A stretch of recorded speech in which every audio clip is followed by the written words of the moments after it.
Guys,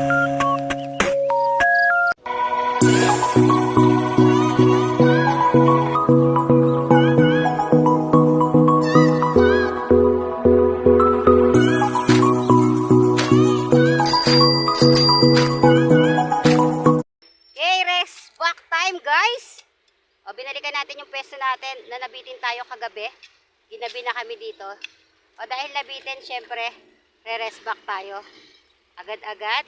Ayan ayun na, may napakagat tayo agad. Tilapia. Silalagyan na natin. Si asawa, nililinis yung sumasabit tayo dun. Ayan, yung mga kaibigan natin. Ayan, mga nagsunuran na. Pangatlo na siya sa nagpwesto rito. Yun daw mga nakaraan ay mga naunang nagpwesto. Isang naka 2 kilo at isang naka 4 na piraso. Ayan, para sa ating buena mano.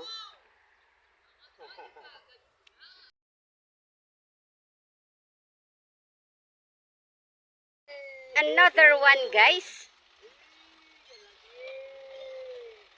Right away, naka 2 points na tayo. Iba talaga.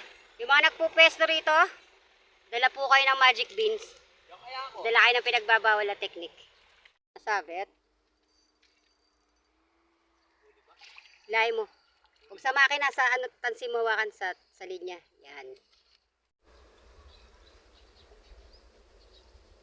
Yan na, laki. Nahuli.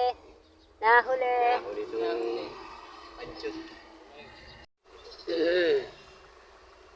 Another pagpaparamdam, guys.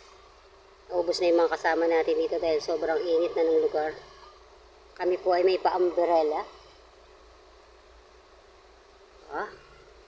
May nagpaparamdam sa kananay. Standby. Ayun, kaya ayaw kong hawakan Sumabit na. Yun. Nahuli ng pitik. Excited. Sobrang iksi lang nitong dala natin padwasan. Isang di pa lang. Sakto lang sa sa tutukang fishing spot. Dahil meron tayong payong, mahirapan tayo mag-angat pag mahaba. Maliit din nagpaparamdam sa akin. Kinakagat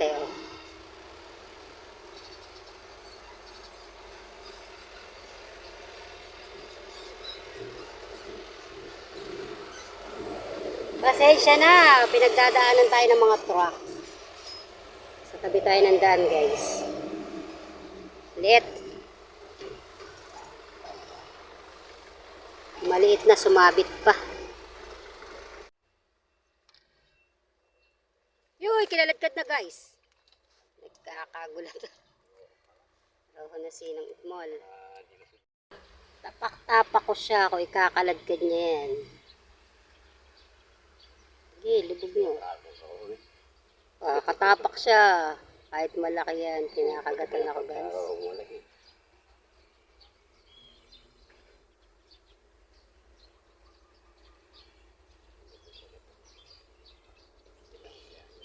Tilapia to.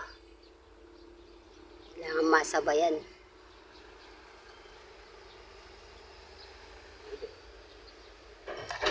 Ay, shucks! Kalakus. Gandang kagat. Hindi pa masyadong kagat nun. Nakasamol na yun. Ay, maliit pala yung taga nito naman, nakita malalaki kumakagat maliit yan. Sayang yun di siya umalis, kumakagat na naman. Hindi siya nasaktan Hindi. Ayun, laki. Siya, guys. Gilid lang sobrang gilid. Maganda yung tama niya ngayon sama niya. Tinatanggal ko na, ayaw pa matanggal. Yan. 3 point.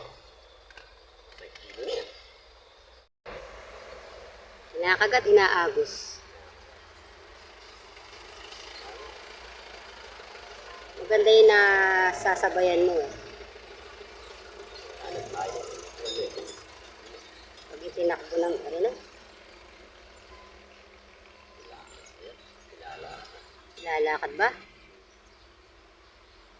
Oh, sumasabay pa yung asul ko. Sino mauna guys? Sabi ko naman sa inyo guys, isang kami humuli, babalikan namin agad. Pero nagpatanghali na kami dahil alam namin maraming susugod sa spot. Hindi po kami nagkamali. 4 na po yun ang galing dito. Binuenas yung kauna-unahan, yung una kong nasabihan. 2 kilo siya. Patawarin mo ako Lolo Pog, suli mo nang nalaman. 4 na piraso naman siya. Tapos yung 2 dinatnan namin, 0. Naunahan pa namin 3. Nilapitan na naman po siya ng rohong makulit guys. Iba kasi kagat ng tilapia, lubog agad eh. O pagka ganyang kalikot, ewan natin, tingnan natin. Pero roho yan. Makulit. Oh, unahan pa na sa akin yan.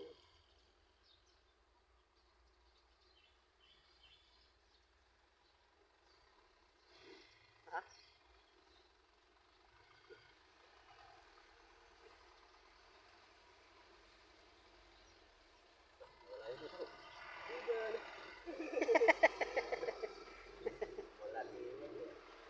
Malaki yan na, ilipat na niya yung sa'yo. Yeah! Ay, naiwan dun sa taas.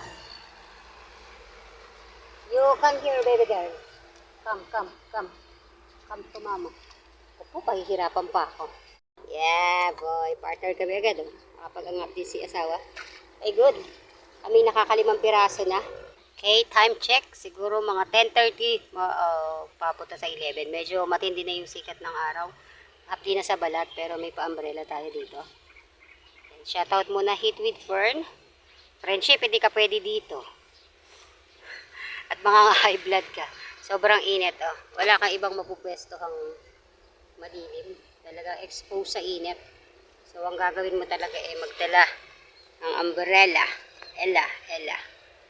As of now, nakaka5 piraso na tayo.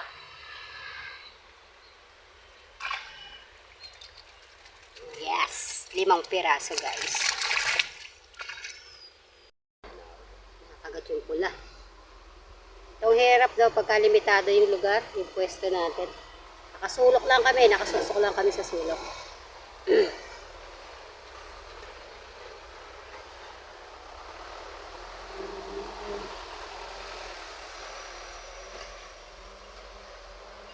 Ramdam na rin sa aking brain cell yung init. Short fishing tayo mga kananay. Punta na kami dito, alas 10 na.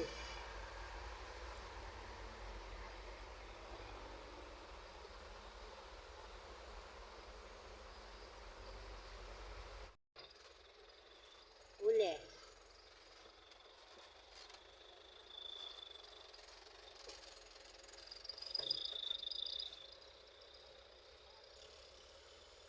Ay, nagbago ang timpi.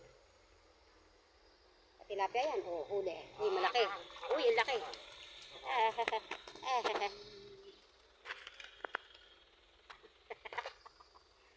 Up and away. Nice catch. Laki.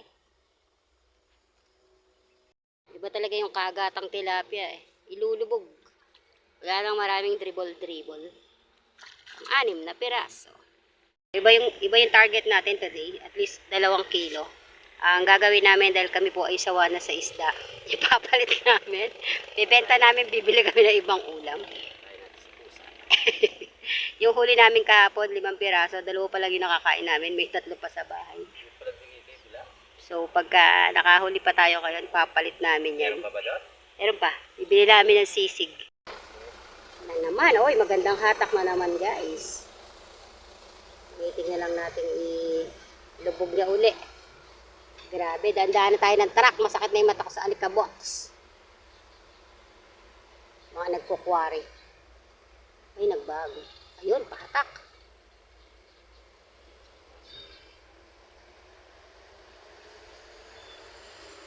Standby.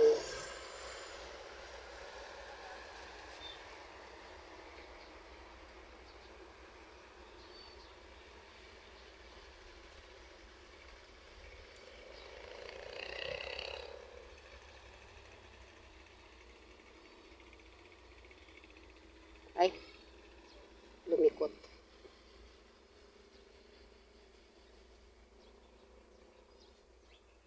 Lumikot.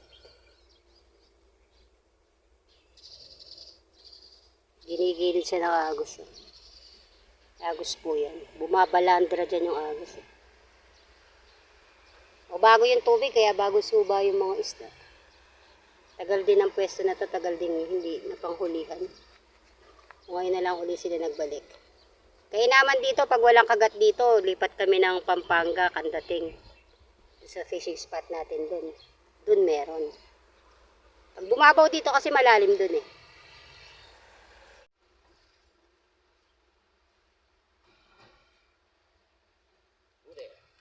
Nahuli. Okay, last 10 minutes na lang ang kananay. Parating na yung ating estudyante. Okay na tayo sa ating short fishing. Pag-enjoy na tayo. Tsaka. Uli. Ay, maganda daw. Common.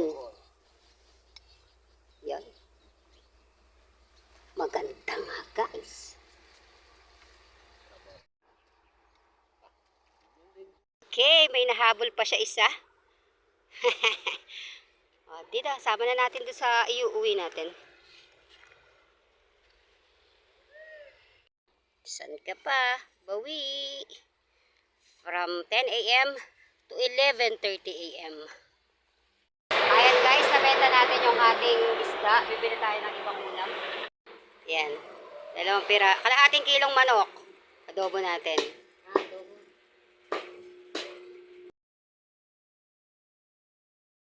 A few minutes later.